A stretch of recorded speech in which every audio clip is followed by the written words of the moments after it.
Refleks ngelihat ke arah taman dan gue lihat ada ayunan yang gerak sendiri. Gue fokusin mata gue lama-lama dan gue ngelihat ada anak kecil naik di atas ayunan. Bajunya tuh udah lusuh, ada robek-robeknya. Mukanya tuh penuh darah gitu.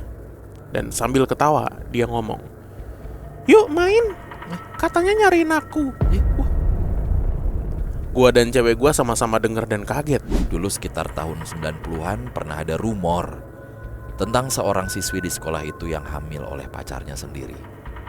Siswi itu meminta pertanggungjawaban, tapi pacarnya menolak. Mereka bertengkar hebat di area belakang kelas, sampai akhirnya siswi itu dicekik sampai kehabisan napas. Mayatnya kemudian dimasukkan ke dalam sumur tua di belakang kelas itu.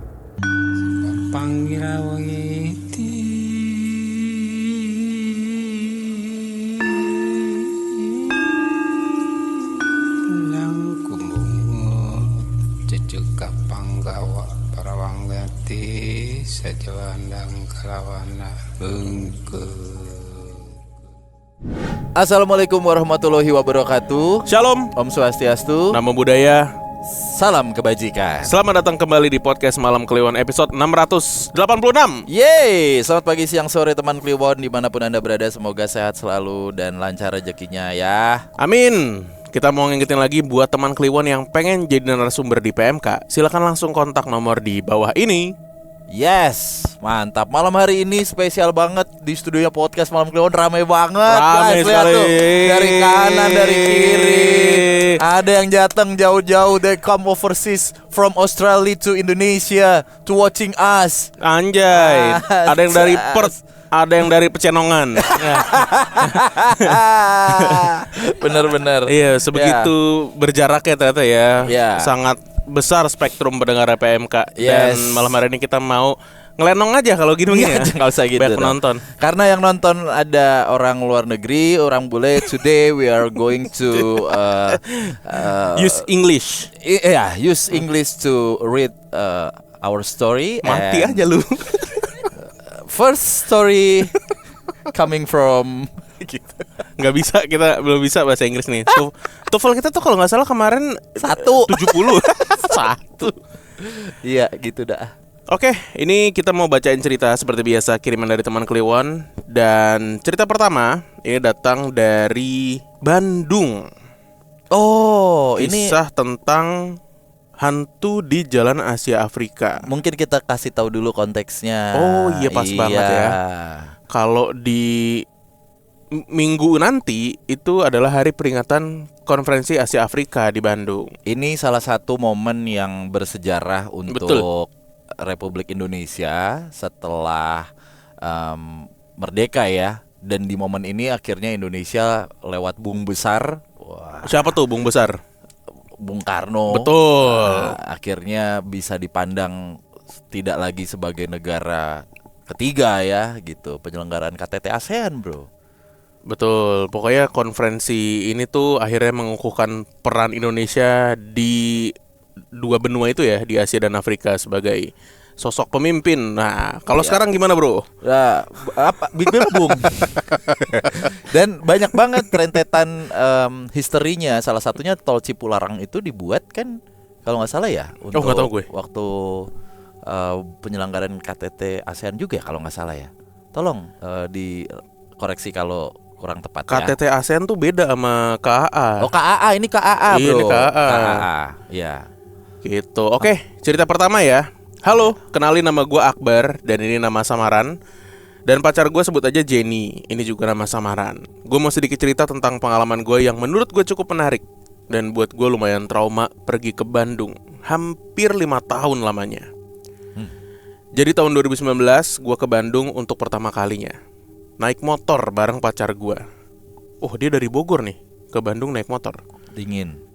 Berangkat pagi jam 7 dari Bogor dan sampai Bandung jam 12 siang. Karena hari udah siang dan gue sama pacar gue belum makan, gue dan pacar langsung pergi buat cari makan. Kebetulan banget waktu itu gue sedang jalan-jalan di Jalan Asia Afrika.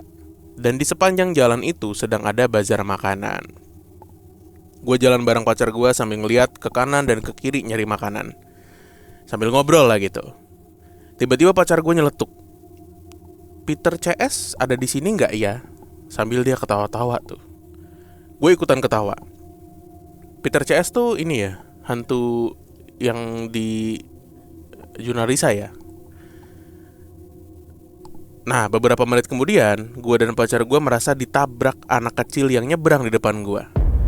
Di penglihatan gue dan pacar, ada anak kecil yang sedang berlari sangat cepat. Pacar gue langsung teriak kaget, karena dia merasa menabrak anak tersebut. Tapi pas dilihat, gak ada siapa-siapa. Gue juga merasa ada anak kecil yang berlari sangat kencang sampai terlihat seperti bayangan hitam. Yang lebih anehnya, anak kecil itu nembus lewat gedung tua yang ada di jalan tersebut. Orang-orang di sekitar langsung melihat ke arah gua dan pacar gua, kebingungan menatap kita berdua. Gua dan pacar saling tatap. Gua langsung ngangguk sebagai kode kalau gua juga ngelihat hal yang sama. Karena gua ngelihat pacar gua ketakutan, gua langsung gandeng tangannya dan terus jalan sambil terus mikirin kejadian itu. Namun kita sama-sama gak mau saling cerita karena takut.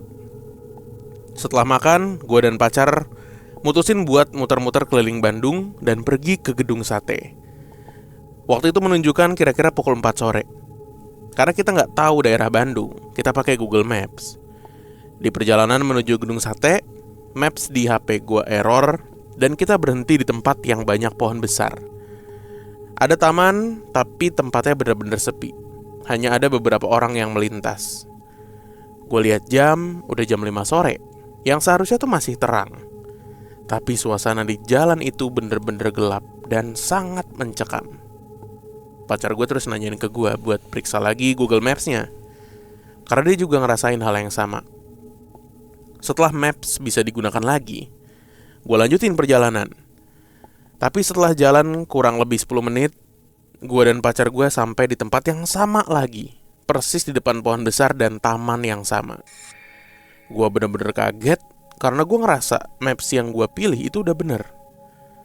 Dan yang lebih bikin gue kaget, gue ngelihat jam.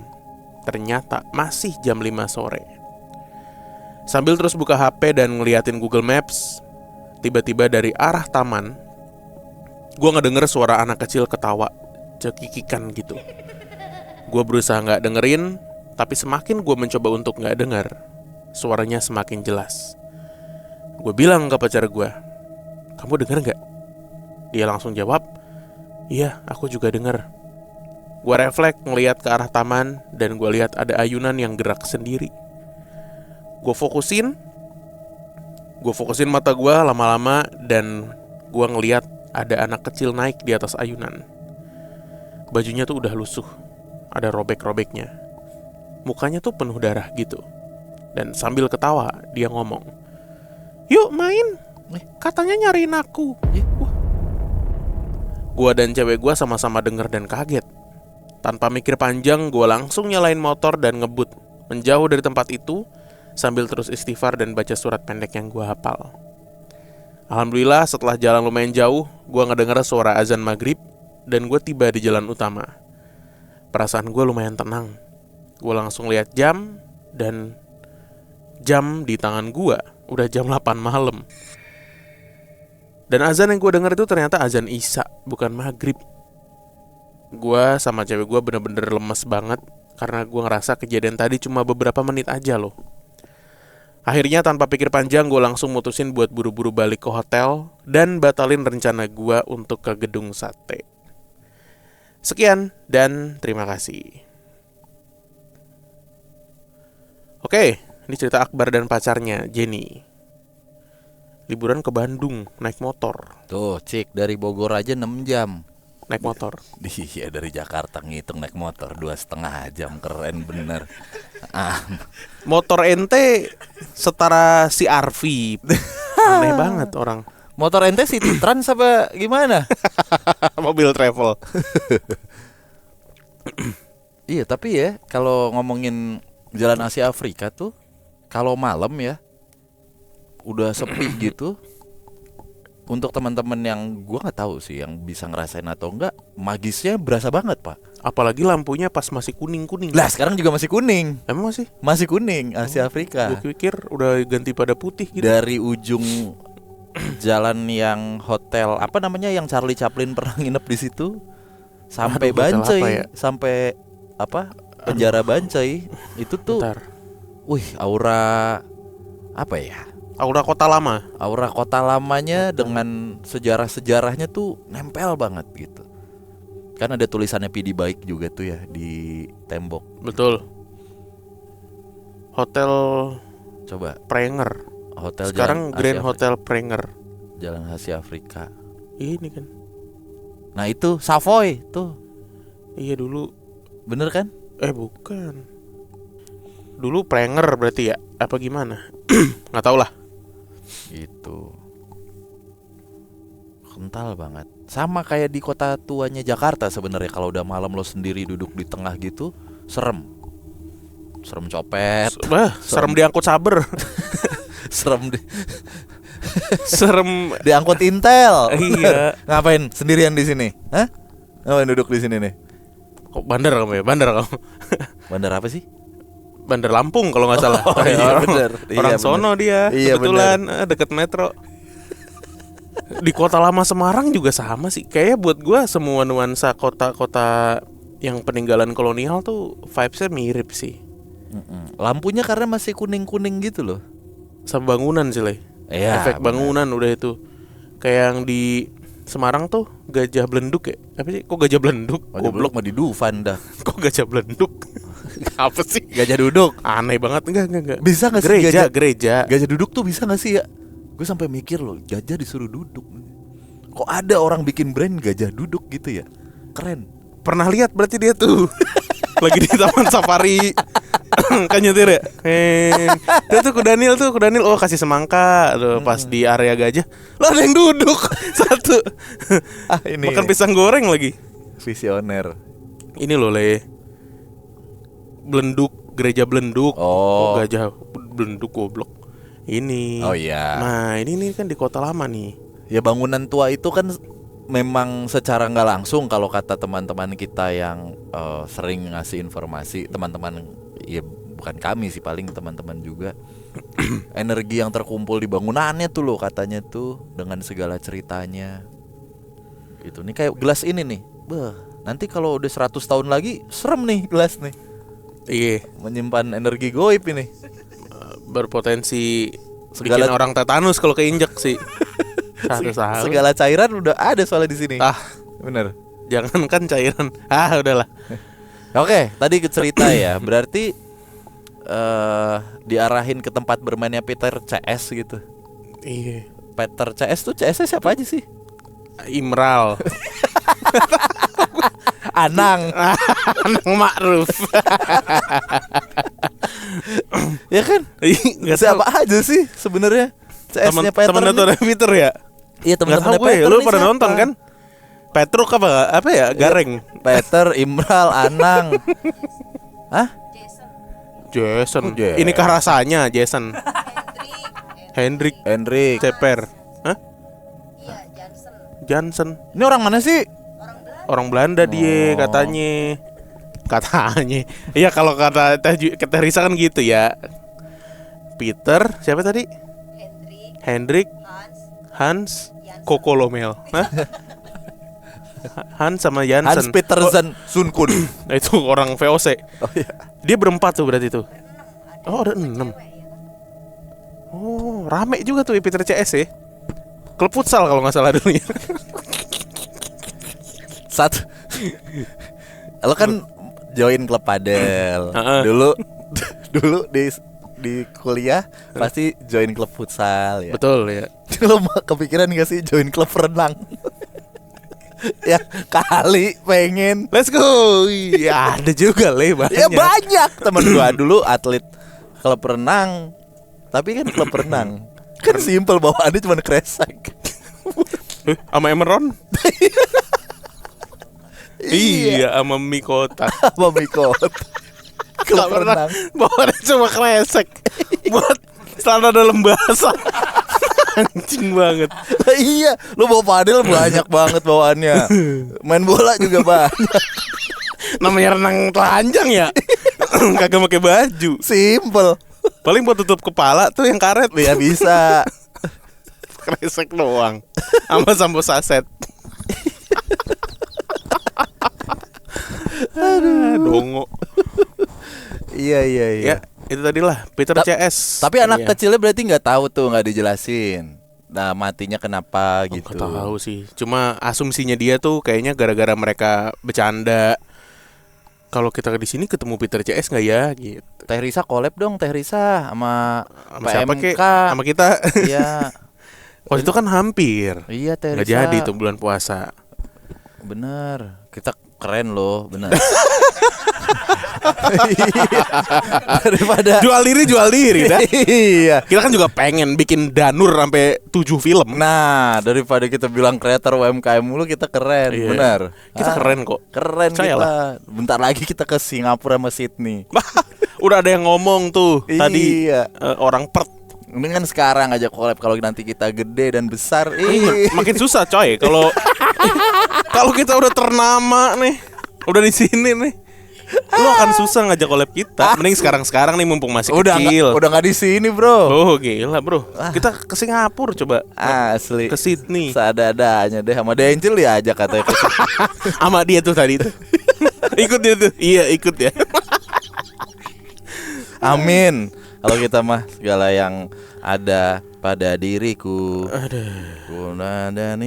Oke, cerita berikutnya. Terima Oke. kasih ya. Dua sejoli yang ke Bandung tadi. TikTok emang nginep dia ya? Nginep Pak ke hotel kayak Ciko aja. Oh, kalau kayak gitu mah caranya gue mah pulang, Pak. Orang udah begitu. Nginep jam-jaman masih dapat kali. Masih aja kepikirin. Diusahain. Udah sampai jauh-jauh. Pundung tuh cowoknya Iya, tuh. udah sampai Bandung mau ngeliat setan ini. Iya, mosok nggak dicas, powerbank lupa ini dibawa. Ini, HP Advan juga butuh dicas ini. Iya. Oke, cerita selanjutnya. Halo Bang Bimo dan Bang Danu, kenalin nama saya Surya. Saya sudah mendengarkan Potmawan sejak tahun 2019. Bisa dibilang Potmawan sudah jadi teman rutin saya ketika main Mobile Legends Adventure. Wah, Apa bedanya sama Mobile Legends biasa? nah bener juga. Emang ada dua ya? Nah bener juga. MLBB? Kan Mobile Legends Bang Bang MLBB itu. Nah, MLA Adventure? Major League Association. Asbun ini. Biasanya saya kalau mendengarkan di atas jam 10 malam, supaya kalau memang ada yang kasat mata di sekitar saya. Gak kasat mata dong. Iya, makanya ini dibilang ada Mata kan kasat. kelihatan gimana sih Asurya nih. Mereka juga bisa ikut mendengarkan PMK. Yang kasat mata tuh Mang Oding. Langsung aja ke ceritanya. Semoga cerita saya bisa lolos kurasi. Lolos. Kejadian ini terjadi pada tahun 2012 ketika saya masih duduk di kelas 3 SMP. Sekolah saya berada di Kabupaten Bandung. Wih, Bandung lagi aja nih. Tepatnya di Bale Endah. Waktu itu sekolah saya cukup terkenal karena menjadi satu-satunya sekolah di daerah kami yang memiliki ekstrakurikuler band. Oke. Saya ikut ekskul tersebut bersama 4 teman saya. Namanya saya samarkan aja ya. Namanya tuh Jale, Putra, Sidik, dan Raka. Kami berlima membentuk band dengan genre pop rock yang saat itu memang sedang booming. Menjelang acara perpisahan kelulusan angkatan kami, band kami mendapat kesempatan untuk tampil. Karena ingin memberikan penampilan yang maksimal, kami berlatih hampir setiap hari sepulang sekolah di studio musik sekolah. Biasanya latihan berlangsung sampai menjelang sore. Suatu hari setelah latihan selesai, kami berenam, saya, 4 teman band, dan pelatih, duduk di pinggir lapangan sekolah. Kami sedang ngobrol santai sambil mengevaluasi latihan hari itu. Saat itu suasana sekolah sudah sangat sepi. Gedung kelas terlihat kosong, lapangan mulai gelap, dan langit sudah berubah menjadi jingga menjelang maghrib. Hanya ada suara angin sore, dan sesekali suara daun yang bergesekan. Kami masih asik ngobrol. ketika tiba-tiba terdengar suara aneh dari arah lorong kelas di seberang lapangan. Awalnya pelan, seperti sesuatu yang jatuh atau bergeser gitu ya. Dan kami sampai saling melirik, tapi tidak terlalu memperdulikannya. Namun, suara itu muncul lagi. Kali ini lebih jelas, seperti ada seseorang yang sedang bergerak di lorong kosong itu. Karena penasaran, saya berinisiatif untuk ngecek. "Udah, sinilah, kita cek yuk," kata saya. Tapi teman-teman saya langsung menolak. "Ah, gak usah lah," Raka bilang kayak gitu. "Lu aja dah kalau berani," tambah Jale. Akhirnya saya benar-benar pergi sendirian.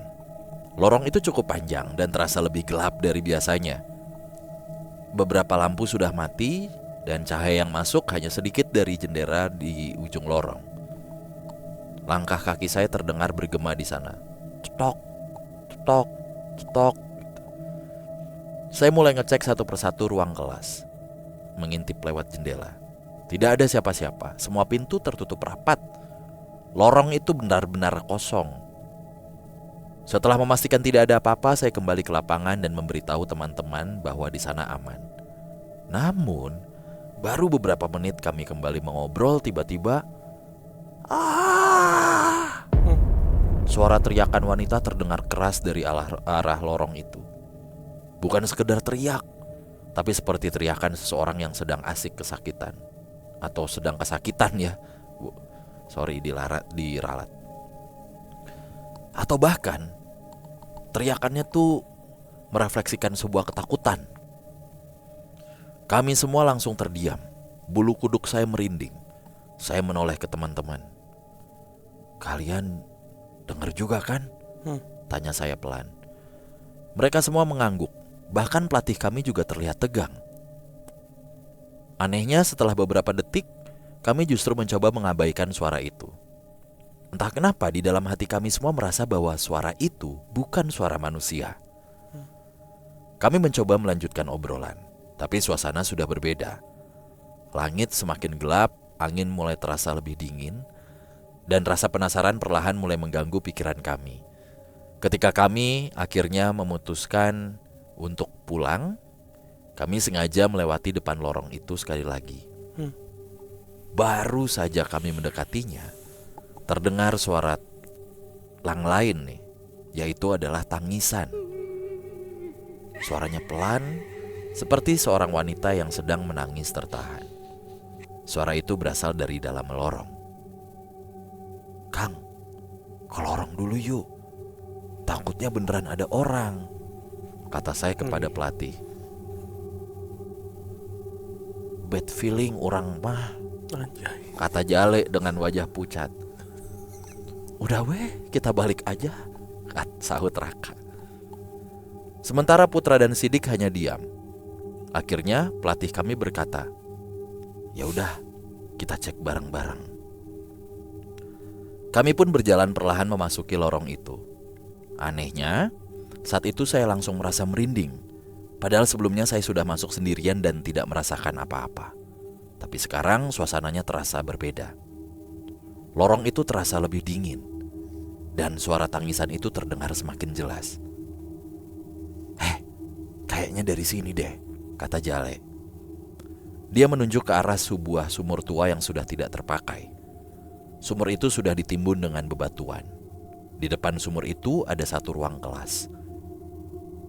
Pelatih kami hanya bergumam pelan, geus teu aneh," gitu.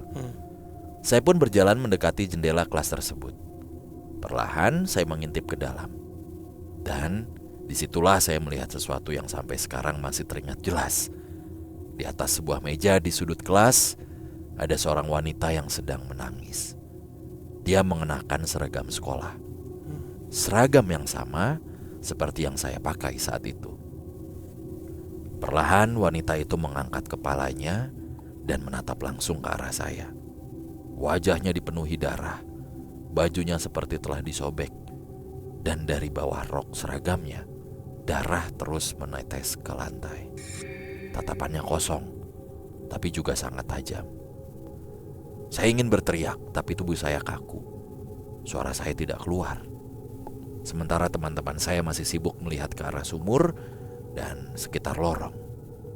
Mereka tidak tahu apa yang sedang saya lihat. Tiba-tiba wanita itu turun dari meja. Perlahan kakinya menyentuh lantai, tangisannya berhenti, dan dia mulai berjalan ke arah saya. 1 langkah, 2 langkah, 3 langkah, semakin dekat, semakin dekat. Sampai akhirnya wajahnya hanya berjarak beberapa langkah dari jendela tempat saya berdiri. Dan saat itulah semua menjadi gelap. Saya tidak ingat apa-apa lagi setelah itu. Saya baru sadar ketika sudah berada di tempat tidur rumah saya.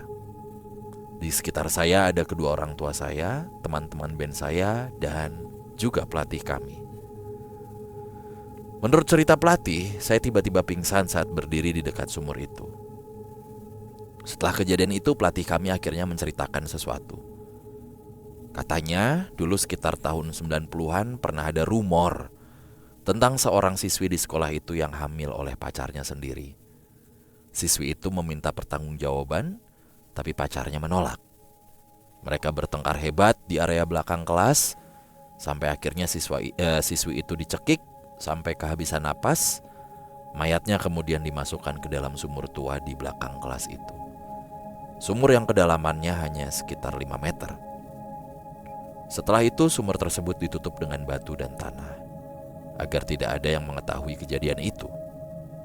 Sejak saat itu kadang masih terdengar suara tangisan seorang wanita dari lorong tersebut. Dan setelah kejadian yang saya alami, saya selalu bertanya dalam hati, apakah wanita yang saya lihat di kelas itu adalah siswi yang dulu dibunuh dan dibuang ke dalam sumur itu? Sekian cerita dari saya, mohon maaf jika terlalu seram. Kalau cerita ini dibacakan, saya akan kirim lagi pengalaman saya yang lain ketika saya siaran di salah satu radio di Bandung. Wih, penyair dia. Penyiar. Oh iya. Terima kasih PMK, semoga Bang Bimo, Bang Danu dan semuanya selalu sehat. Amin. Amin. Terima kasih Asurya. Ini berarti pas dia ditampakin itu yang lihat cuma Surya doang, yang lain enggak ya? Iya enggak sih? Enggak. Yang lain enggak ngelihat sosok itu. Cuma Surya doang yang lihat. Yang lihat, tapi yang ngedenger Semuanya. Nah, pertanyaan berikutnya nih. Oke. Pelatihnya tuh Sintayong atau gimana sih? Bukan. Tadi pelatih. Pelatih renang kan? Bukan tadi. Tadi pelatih apa sih dia? Ben. Pelatih band. Nah, ini menarik nih. Pelatih band. Ngomongin soal pelatih ya. Biasanya pelatih tuh yang paling takut justru yang kayak gini-gini nih. Pura-pura ini ya. Pura-pura senior. emang senior. Takut mah takut aja maksudnya. Iya. Ada peluit nggak di sini dikalungin gitu kalau pelatih? Wasit itu. Wasit. Agak pelatih kan juga sama. Guru olahraga, guru penjas iya. kalau gitu. Bukan prit tuh. Gitu. Ya. Iya benar. Di Australia ada penjaskes nggak, Kak? Ada. Namanya PA kan? PA ya. P apa sih? Physical? Ya sports teachers? What do you call it? PE teacher. Ya. P-nya apa? Physical education. Kalau di sini kan penjaskes. Itu PE. Iya. PE tetangga gue ada. PE dagang dodol. Dagang dodol Di Petamburan. Ada. PE Jiung, Paing. Rame dah pokoknya. Banyak orang Petamburan. Goblok. Aduh. PE teacher. Gurunya orang Betawi. Betawi guru tuh. Betawi guru. PE teacher. Betawi guru. Ada di PGRI 3 PE. Aduh. Jadi berarti jadi urban legend di sekolah mereka ya. Iya. Daerah mana tadi? Balai Endah. Balai Endah. Satu-satunya SMP tahun 2012 yang punya ekskul band. Gitu. School band, SMP ada school band nih. Gak ada, gue juga ada. Emang ya? Dulu gue Ada studionya? ada. Lu canggih SMP lu. Ada 2002 lagi gue SMP kan. SMP gue Marawis paling nggak ada, nggak mampu beli drum. Bukan nggak mampu. Lah kalau marawis kan enak Le. Haram Begini. kali musik. Kagak. Kalau marawis kan enak begini doang nih. Alat musiknya nggak ribet gitu. Iya. Dulu tuh gue juga ikut ekskul ini. Enggak, bukan ekskul. Ada mata pelajaran namanya elektro. Apa itu? Jadi kalau yang cowok-cowok elektro, yang cewek tuh menjahit. Ada dulu. Nah, Ini SMA. SMP. Anjir. Teman gue namanya Denis. Gue lupa nama panjangnya siapa. Tapi panggilannya Tile karena tua mukanya. Iya apalagi. Panggilan Cile masa karena keker kan nggak mungkin. Dan gini ngomong Kempot, gitu. Iya, kempot. kempot. Iya. Nah, gue selalu sekelompok sama dia karena dia pinter. Oke. Banyak sekali kegiatan aneh di ruang Elektro. itu. Guru gue almarhum Pak Tejo dulu namanya. Sudah almarhum ya. Ya kalau nggak salah. Pak. Ya kalau belum mati berarti masih hidup gitu Ya. aja. Ya waktu itu kita disuruh berdua ya tugasnya nyolder terus ngitung kan warnanya banyak ya diabol gitu ya bener ya apa sih namanya yang ya gitulah Kumparan. pokoknya. Ya pokoknya Nggak tahu gue. Suruh bikin buat karya ceritanya. Iya, bikin karya Lu aja ya yang bikin gue bilang gitu. ketile. Gampang gitu. Oh suaranya emang agak Iya ngawang. kan, Fatih. Iya. Iya. Kayak sawangan burung suaranya. Ngampang. Kalau main bola datang dia yang jatuh pak. Loyo ya, orangnya Iya. loyo. Udah buat minggu depan. Nah sering berjalannya waktu gue tanya udah belum? Udah. Oke. Kita mau buat apa? Alat pijet. Iya. Anak SMP bikin alat pijet. Ya gue Terus? percayain aja lah. Eh. Udah set gitu. Datanglah hari H untuk mempresentasikan. Lo kasih tahu gue aja yang presentasiin secara narasi, lo secara teknis. Siap. Mana barangnya? Kotak segini. Terus Lah, kok cuma segini? pijetnya Le? gimana? Gue bilang gitu. Iya, ini buat urat-urat kayak kejepit gitu. Lah fungsinya gimana gue gitu kan. Jadi nanti ditempel, diklik, nanti dia akan meregangkan urat-urat. Niatnya begitu, Pak. terus Oh, udah lo coba. Udah enak sih dia bilang. Gue gak mau coba gitu. Presentasi. Gue presentasi. Pak, ini adalah alat pijat gini cocok buat Bapak. Gue bilang gitu. Langsung kita praktekin. dites. Terus almarhum ditempel.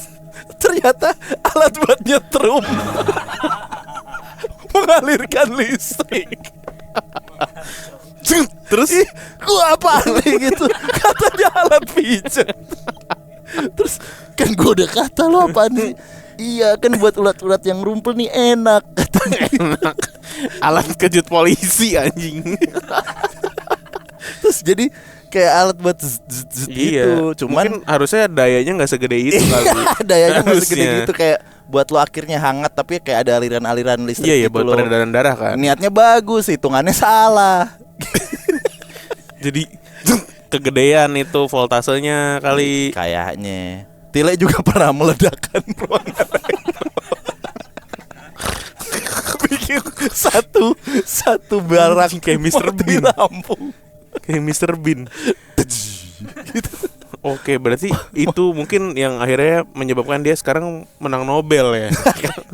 Aduh, kangen gue sama Tile. Masih ada nggak ya teman-teman SMP gue? Ada beberapa yang dengerin soalnya. Itu menang Nobel dia itu. Ada Wisnu Botol. Kenapa ya? Palanya kayak ale-ale apa Iya gimana? kayak agak panjang karena jepit sumpah. Nanti ada.